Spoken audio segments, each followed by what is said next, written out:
eu não quero ser o cara que chega aqui e descasca a seleção, sabe? Eu sou o cara que preza muito mais pela paciência, pela continuidade de trabalho. Eu não quero dar munição pra galera que quer trocar treinador de 10 em 10 jogos, 6 em 6 meses, sabe? Acho que o Dorival completou o nono ou o 10º jogo dele agora. E, claro, assim, eu acredito que o principal ponto é a gente precisa dar tempo ao tempo. Não dá pra construir um trabalho do zero.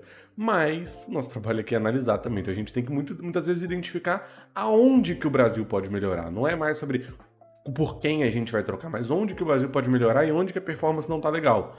O principal ponto pra mim, assim, tem muita gente falando que tem que o Vini tá mal, o Vini não é a mesma coisa do Real e da seleção. Cara, não é, porque são contextos diferentes, sabe? O cara treina todos os dias, no modelo que está se estabelecendo cada vez mais, e na seleção está fazendo um trabalho do zero com uma pressão diferente também. Obviamente o Vini sente algo a mais pela seleção do que ele sente pelo Real Madrid, isso é natural. Mas o meu assunto nem é esse, assim.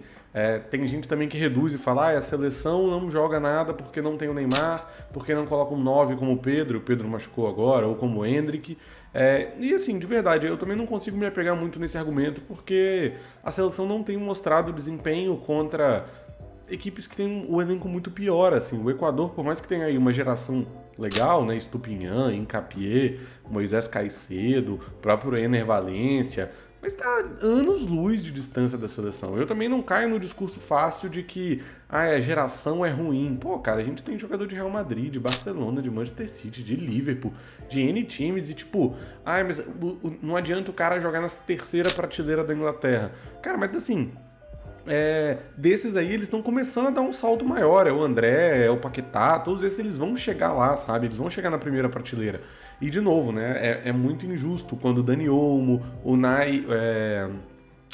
Esqueci o goleiro lá da Espanha, o Nico Williams, Lenormand, são jogadores que, tipo, também não jogam na primeira prateleira do futebol europeu. E o futebol se faz sobre o conjunto. É o que eu falo. O coletivo é sempre maior do que a soma dos individuais. Né? Se cada jogador tem uma nota, na hora que você soma e vira um time, essa nota vale mais do que a soma de todos individualmente. Mas assim, tem dois pontos que eu queria trazer nesse vídeo que pra mim são os pontos cruciais do porquê que a seleção não tem se saído bem, ou pelo menos não se saiu bem nesse jogo contra o Equador. E eles não passam pelo último terço. Pra mim não é sobre a conclusão das jogadas, tá? Pra mim é sobre a primeira parte do campo, sobre saída de bola. Porque não adianta a bola chegar no Luiz Henrique no último terço, marcado por 2, 3 jogadores não performar, ou o Vini numa situação que não tem vantagem não performar. A gente não pode culpar eles se eles estão sendo colocados numa situação de não performance, de fato. Uma coisa é criar toda a condição pro cara e o cara não performar, e beleza. Agora, pra mim o problema tá lá atrás, tá nos primeiros toques na bola. O primeiro deles é que eu vejo uma posição dos zagueiros, e não por qualidade individual, mas por algum contexto que é difícil de explicar, talvez por pressão, talvez por mudança de trabalho, de falta de paciência, de coragem e de disposição de ser mais agressivo. O que eu quero dizer com isso? Não acho que o Danilo, o Marquinhos ou o Magalhães são jogadores que não têm essa capacidade, muito pelo contrário. Os caras têm um time top da Europa, e o Magalhães, que eu acompanho mais de perto porque eu acompanho bastante Premier League, cara, é top, tipo, fatalmente, sei lá, top 5 zagueiros da Premier League. Né? Então, e é um excelente construtor num time que exige isso dele. Isso é importante frisar. Mas eu vejo que esses jogadores não conseguem ser esses jogadores na seleção brasileira. Não sei porquê, e não acho que é só culpa do Dorival, não. Mas, primeiro ponto, né? Acho que eles têm pouco essa proposição. O Marquinhos, por exemplo, é um cara que poucas vezes dominou e conduziu para cima do atacante adversário. E para que ele vai fazer isso? Porque quando ele faz isso, ele atrai a marcação, ele atrai a intenção do atacante adversário para ele e libera o André nas costas, o André livre, seja para ele encontrar ou ele soltar um passe de lado e o Danilo encontrar, sabe? Ou pensa comigo, né? Ele vai conduzindo, entra no campo de ataque, em algum momento o volante vai ter que falar, pô, eu vou parar esse cara. E se ele tem essa postura, o Paquetá fica livre nas costas.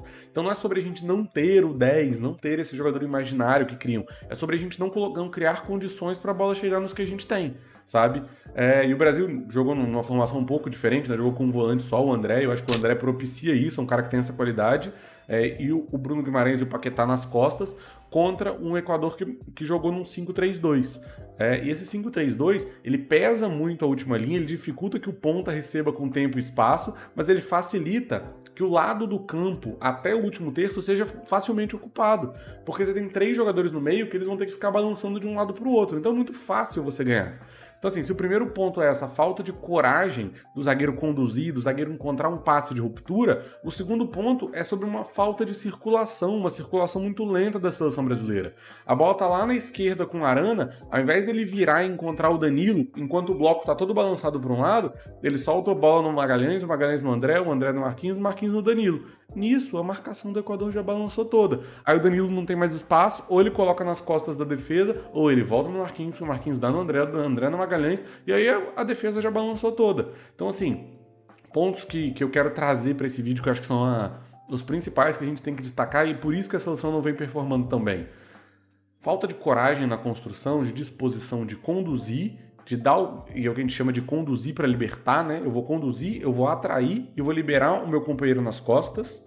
E pensando em vantagem numérica, se eu tenho um 4 contra 3, Magalhães, Marquinhos, Danilo e André contra 2 atacantes e um meia que geralmente saltava, o objetivo tem que ser pegar essa vantagem de um jogador e fazer com que ele não seja um zagueiro mais, mas que você vai atrair para o zagueiro para virar o volante, e o volante vai atrair para virar um meia, e o meia vai atrair para virar o atacante. É ir transferindo essa vantagem, a predisposição de encontrar o passe de ruptura, de ter a coragem de arriscar, porque às vezes não vai encontrar um passe por dentro, mas você vai encontrar um passe pelo lado que facilita um cruzamento.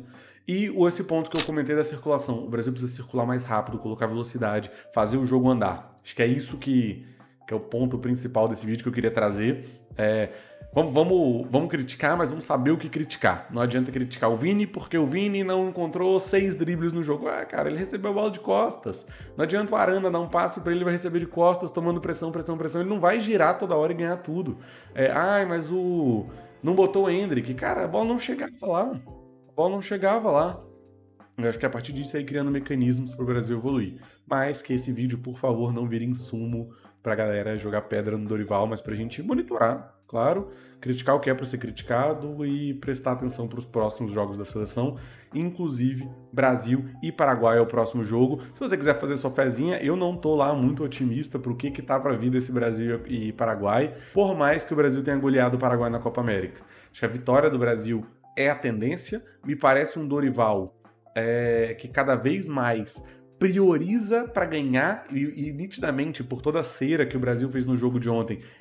No jogo de ontem não, né? No jogo de sexta-feira. Esse é um dos caminhos que o Dorival tem priorizado. Então, pode sim ser um caminho. Vamos ver quanto que tá pagando essa vitória da seleção brasileira. A gente tem aqui na KTO, melhor casa de apostas do mercado, que com o cupom Felipe20 você ganha 20% de bônus no seu primeiro depósito, pagando 1,52 na vitória da seleção.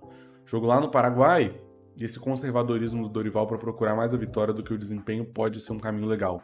1,52 e claro, dá uma olhadinha em todas as odds lá e vê o que te chama mais atenção. Mais uma vez, com o cupom Felipe20 você ganha 20% de bônus no seu primeiro depósito e consegue fazer sua fezinha sempre apostando com responsabilidade, não aposta um dinheiro que você não pode perder. Isso aqui tem que ser lazer para você brincar e assistir o jogo com um pouquinho mais de emoção, certo? Curtiu o vídeo? Deixe seu like, deixe seu comentário e a gente se vê no próximo vídeo.